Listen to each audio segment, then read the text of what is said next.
In the early hours of March 2nd, 2018, the peaceful night at the Shaughnessy home was suddenly broken. The alarm system, turned off remotely, left the house exposed as two people quietly slipped in through a side window. The family dogs, sensing something was wrong, started barking loudly, waking up Ted Shaughnessy. Still groggy but determined to protect his family, he grabbed a gun and headed towards the kitchen. But before he could fully understand what was happening, a figure appeared from the shadows and gunshots rang out through the house.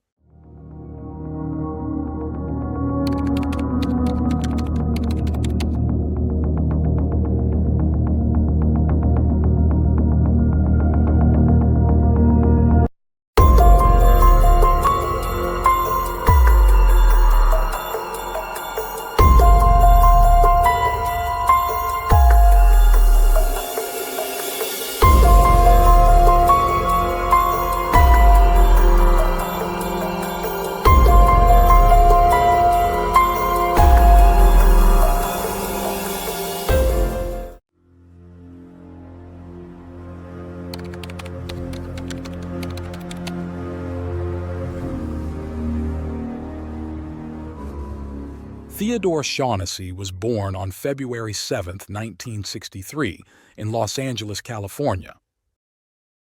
He was one of three children born to Teresa and David Shaughnessy, with his brothers Thomas and Timothy completing the family. Although not much is known about Theodore's early years, it's widely recognized that even as a teenager, he was known for being kind, caring, and easy to talk to on almost any topic. He had a deep concern for the well-being of his loved ones. After finishing high school, Theodore became interested in the booming gem and jewelry business in California. He enrolled in specialized training programs offered by the American Gem Society, eventually earning his certification as a jeweler. In the mid-1980s, during a trip to Phoenix, Theodore met a young woman named Corey in a game arcade. Corey, born in 1966 in the small town of Wickenburg, Arizona, had a passion for painting, which led her to pursue a degree in fine arts. She dedicated herself almost exclusively to painting the desert landscapes that surrounded and inspired her. After their initial conversation, Theodore and Corey discovered a shared interest in jewelry design and creation. Their romance quickly blossomed, and Theodore soon moved to Arizona to be closer to her. Under Theodore's influence, Corey began studying gem classification, and together they dreamed of opening their own business. While waiting for their dream to become a reality, Theodore worked at local pawn shops, and once Corey completed her degree, she joined him. In 1988, the couple married, and a few years later, having honed their skills and gained valuable experience, they moved to Austin, Texas, to make their dream a reality. In 1995, the couple finally opened their own jewelry store. Theodore's dedication and passion were evident in every aspect of his work, whether he was on the hunt for precious stones or helping customers find the perfect piece. His patience and care in dealing with customers quickly made the shop a well-known and beloved establishment in the area, earning Theodore a reputation as a generous and kind-hearted individual. Thanks to their financial success, the couple accumulated a net worth of around $6 million, allowing them to build an impressive home on the outskirts of the city. Despite their success, one thing was missing: a family. For reasons not publicly known, the couple chose to adopt rather than have biological children. After completing the necessary paperwork, they received the joyful news in early 2000 that a child was waiting for them in Ukraine. The trip to meet the child was filled with nervous anticipation, but as soon as they saw the little boy, Theodore and Corey felt a sense of peace. His name was Nicholas, and he was 16 months old. Nearly 2 years later, the family of three returned to Austin, Texas, having fulfilled their dream of becoming parents. Nicholas quickly proved to be intelligent and curious, always eager to learn about the world around him. Like his parents, he developed a love for animals, leading the family to adopt two dogs. Theodore, who had taken up racing cars for fun, soon brought Nicholas along to the tracks, and the boy quickly shared his father's enthusiasm. As time passed, Nicholas learned to drive with Theodore's guidance, spending countless hours practicing on a go-kart track. His interests also extended to martial arts, where he eventually earned a black belt in karate. As Nicholas entered high school, he developed a fascination with finance and luxury goods, an unusual interest for someone his age. By then, he had achieved his black belt in karate and frequently discussed financial matters with his two closest friends, Spencer and Tyler.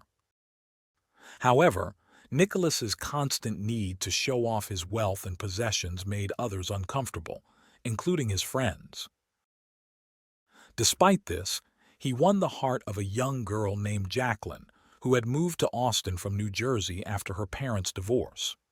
Jacqueline and Nicholas started dating, and in 2016, Nicholas introduced her to his family.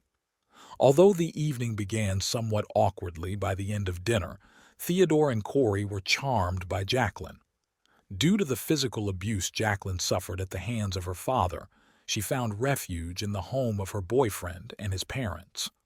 Once Corey learned the reasons for Jacqueline's extended stays, she allowed her to move in with them, and the young couple took up residence in a room on the ground floor of the house. Corey, always nurturing, did her best to care for Jacqueline, and even gifted her a beautiful diamond pendant for her 19th birthday, in keeping with the family's love for gemstones. As Nicholas neared the end of high school, his obsession with making money only grew stronger. He even wrote a detailed article for the school newspaper outlining a plan to get rich by working from home in the stock market. In July 2017, after graduating from high school, his mother agreed to loan him $30,000 to start his own business. A month later, Nicholas and Jacqueline moved into an apartment complex in College Station, about 2 hours east of Austin. Shortly afterward, with the help of Spencer, who had become an ordained minister, the young couple secretly married. Jacqueline focused on her university studies while Nicholas worked from home as a stockbroker. As their social circle expanded, Nicholas never missed an opportunity to brag about his supposedly successful business ventures. In reality, however, things were not going well and he was actually losing money. He borrowed $2,600 from a neighbor, promising to repay her with the profits from his investments. At the same time, Nicholas had to take out other loans that quickly came due, pushing his financial situation to a critical point by early 2018. When Jacqueline learned of their financial troubles, the couple argued and began discussing options to turn things around. What started as a joke about inheriting Theodore and Corey's fortune soon turned into a serious plan.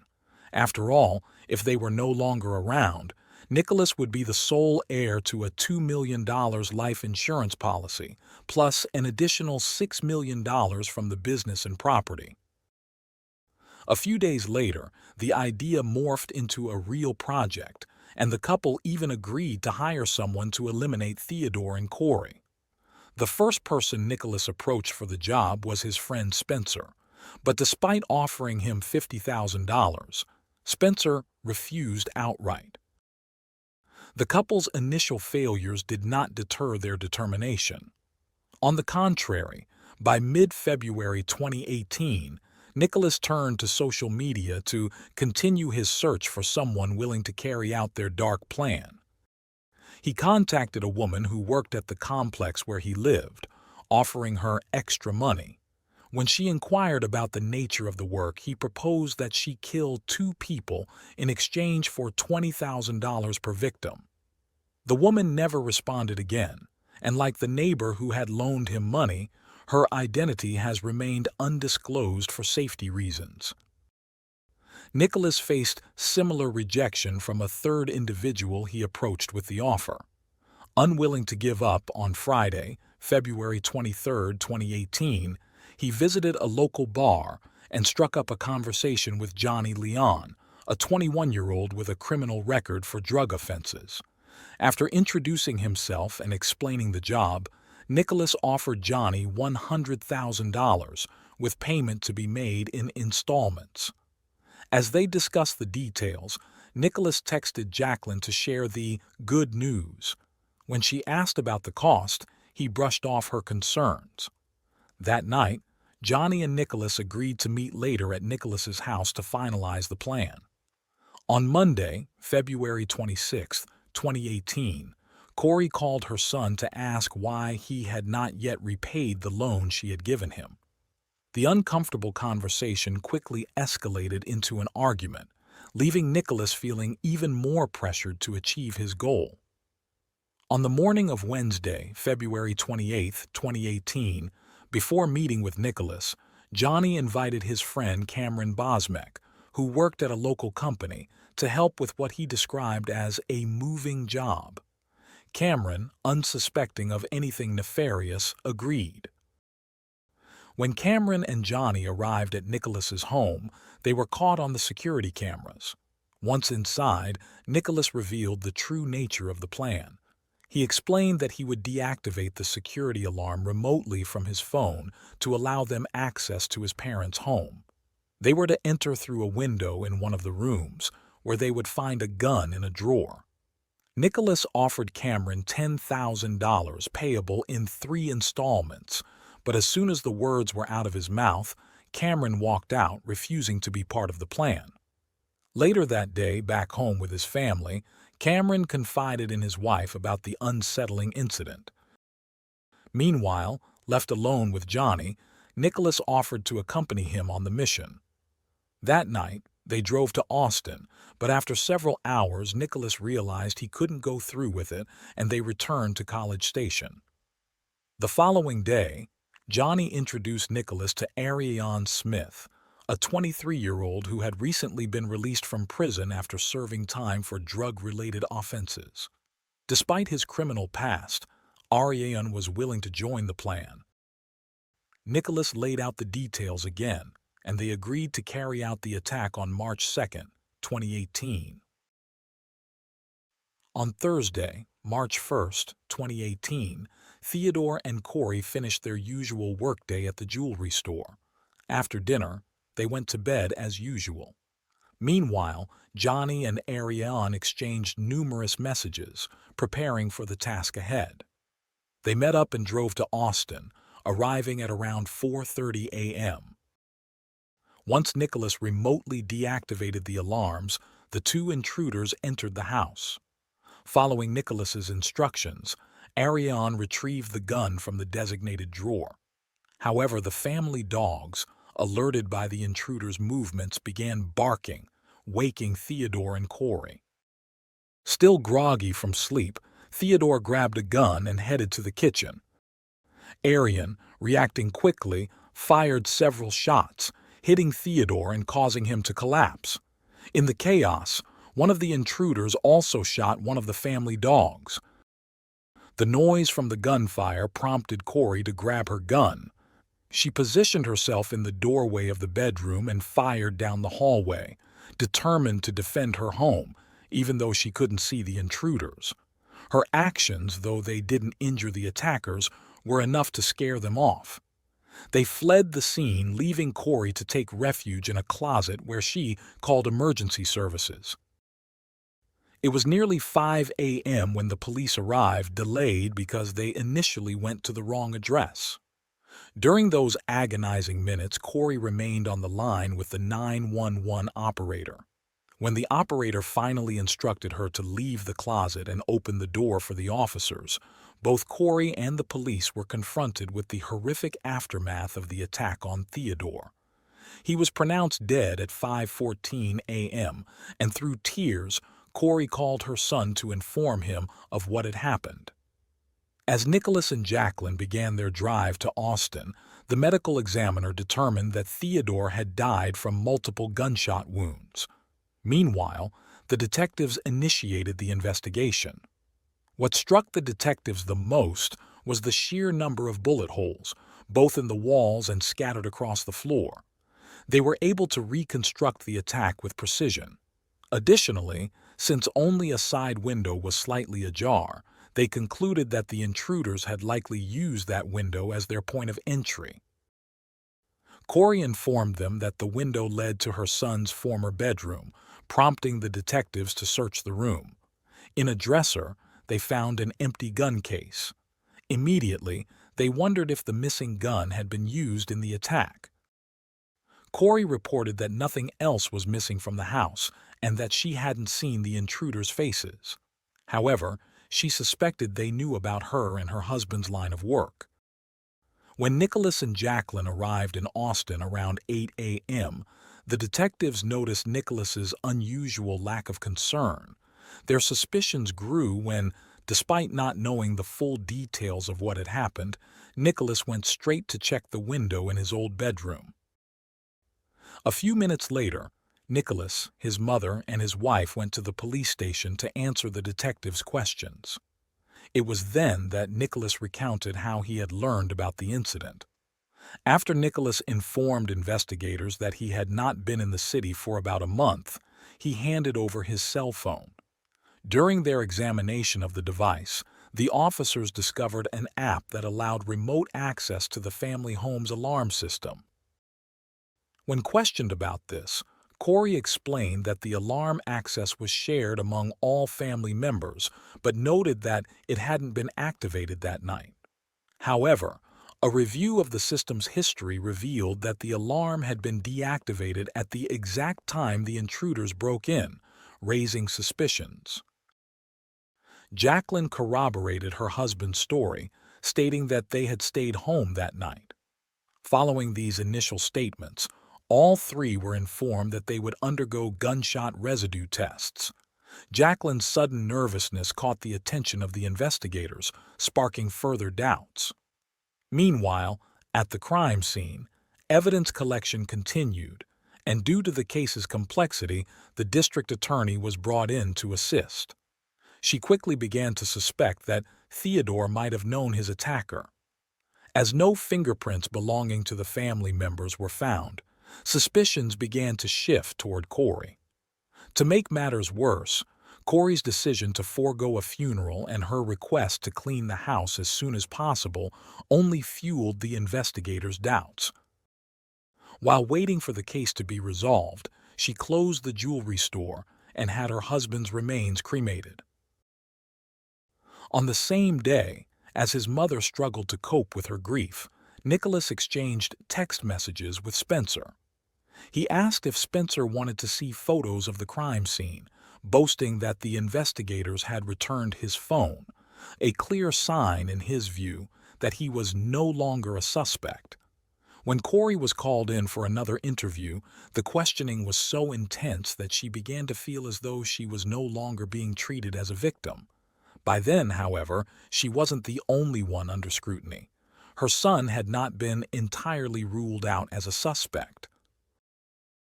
On March 5, 2018, police officers began interviewing neighbors at Nicholas's apartment complex. This led them to the employee Nicholas had contacted via social media, who then revealed the details of his disturbing proposal. A few days later, armed with a search warrant, officers searched Nicholas and Jacqueline's apartment. They found ammunition matching the bullets recovered from the victim's body, as well as a marriage certificate exposing the secret wedding. They also seized a computer. When Corey learned of her son's secret marriage, she was at a loss for words. She reproached Nicholas for not doing things the right way, assuring him that there was no need to hide the marriage and that, had she known, she would have organized a proper wedding. As a result, Nicholas and Jacqueline moved back into the family home. Despite the mounting suspicions against him, Corey remained convinced of her son's innocence. Determined to support him, on March 10, 2018, Corey hired a group of attorneys and even handed over control of the jewelry store to Nicholas. Over the next month and into the following, the evidence against Nicholas began to pile up at an alarming rate. First, phone records revealed that, contrary to his initial statement, Nicholas had been in the city 2 days before the incident that claimed his father's life. Then, more incriminating text messages exchanged between him and Jacqueline surfaced. In May 2018, after locating Spencer, the detectives interviewed him at the station. Without much pressure, Spencer disclosed the amount Nicholas expected to inherit by eliminating his parents. He also provided text messages to support his claims, which cleared him of any suspicion. By the end of that month, Nicholas and Jacqueline were arrested.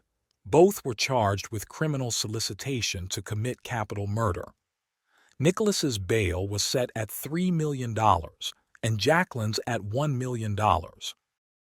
Faced with sworn statements and overwhelming evidence, Corey finally grasped the full extent of the nightmare she was living. Meanwhile, authorities hoped that time behind bars would lead the suspects to reveal the name of the actual killer.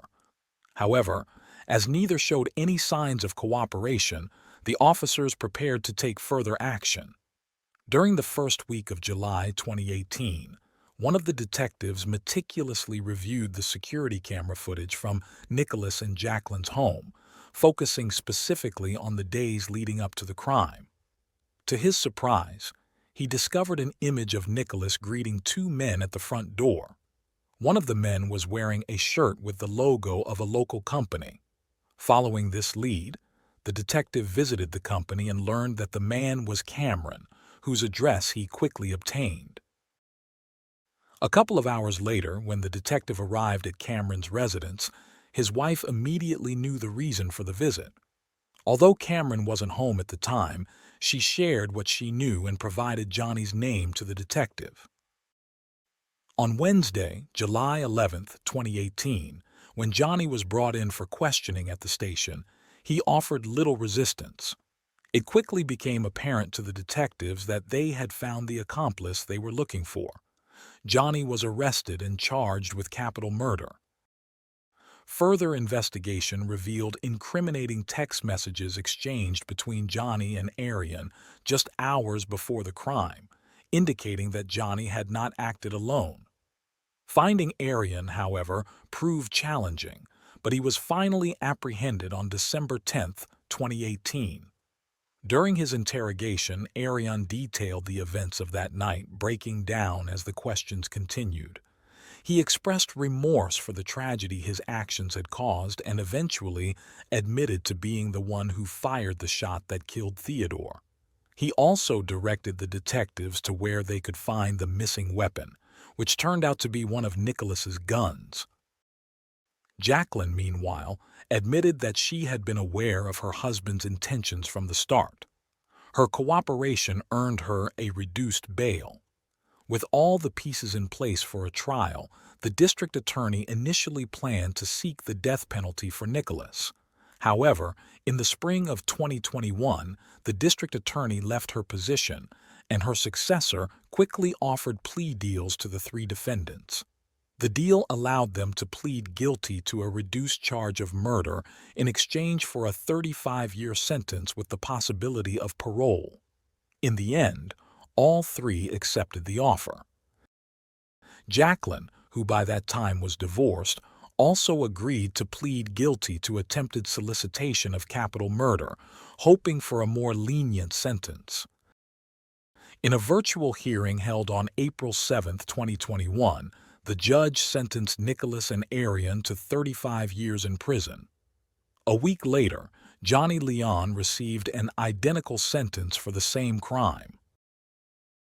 On June 20, 2023, Jacqueline was sentenced to 4 months in jail, 10 years of probation, and 300 hours of community service.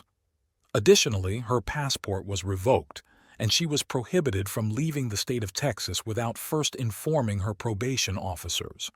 As part of her sentence, The court ordered that Jacqueline serve 2 days in jail every year on the anniversary of Theodore's death. Corey, unable to attend the hearing, recorded a message that was played in court at the end of the session as her victim impact statement. In later interviews, Corey reflected on how Nicholas and Jacqueline had shattered a part of her world, taking away what she loved most. With remarkable strength, she set out to overcome the cruel loss of her husband and the devastating betrayal by her son, with whom she never spoke again.